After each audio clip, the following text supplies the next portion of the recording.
करता है जो जीवों को नष्ट कर देता। एक का काम है शरीर को बनाना, एक का काम है शरीर की सुरक्षा करना, और एक का काम है शरीर को नष्ट कर देना। इनकी जो माता है वो आद्या महाशक्ति है। ब्रह्मा विष्णु महादेव लोक के ऊपर वो आद्या महाशक्ति का लोक आता है। उसी को देवी दुर्गा का लोक कहा जाता। उसी लोक को पार करने के बाद में सबसे पहला देश पड़ता है, या यूं कह लीजिए पहली राजधानी पड़ती है, जैसे महात्माओं ने सहस दल कवल कहा। वहां के जो मालिक हैं वो निरंजन भगवान है।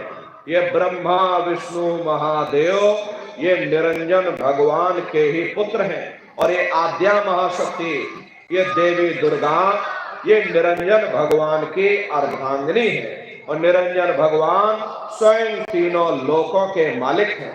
उन्हीं को त्रिलोकीनाथ कहा जाता है। हिंदू उन्हीं को परमात्मा कहते हैं, मुसलमान उन्हीं को खुदा कहते हैं, ईसाई उन्हीं को गॉड कहते हैं। ये जल एक है। जल को चाहे आप पानी कह लो, चाहे आप वाटर कह लो, चाहे आप नीर कह लो, इसी तरह वो परमात्मा एक है। हम लोग लफ्जों के झगड़े में उलझे हुए हैं। घंटे और शंख की आवाज जो हर इंसान के अंदर गूंज रही, वो आवाज उन्हीं के मुखारबिंद से हो रही। निरंजन भगवान का जो स्वरूप है वो ज्योति स्वरूप है। हजार बाती की अखंड ज्योति वहां पर बराबर जल रही है। अरे हम लोग यहाँ मंदिरों में ज्योति जलाते हैं, ये तो हम आप उसकी नकल करते हैं। महात्माओं ने आपको चिन्ह बता दिया कि भाई ऐसा उनका स्वरूप है, तो हम लोग यहाँ पर नकल करने लगे। इस ज्योति में तेल की जरूरत पड़ती है, बाती की जरूरत पड़ती है, लेकिन वो अखंड ज्योति ऐसी जल रही जिसमें ना तेल की जरूरत है और ना बाती की जरूरत है। अरे महात्माओं ने लिखा है, उल्टा कुआ गगन में तिसमें जरे चिराग, और तिसमें जरे चिराग बिना रोगन बिन बाती, और 6 ऋतु 12 मास जरत रहे दिन राती। सतगुर मिले जो होए ताहि की नजर में आसमान हो रहा। जितनी भी अवतारी शक्तियां आई, भगवान राम आए, राम को वहीं से नीचे उतारा गया। इसीलिए उस देश को अयोध्या नगरी या कौशलपुर देश भी कहा जाता है। अरे गोस्वामी महाराज जब साधना करके वहां पहुंचे, तभी गोस्वामी महाराज ने रामचरितमानस में लिख दिया। देखो प्रेमी भाई बहनों, रामचरितमानस में गोस्वामी जी महाराज ने जो भी लिखा है वो सब अंतर का भेद लिखा। जब उन्होंने साधना किया और साधना करके अब ऊपर गए, जो कुछ उन्होंने ऊपर जाकर देखा वो रामचरितमानस में लिख दिया। क्या उन्होंने लिखा?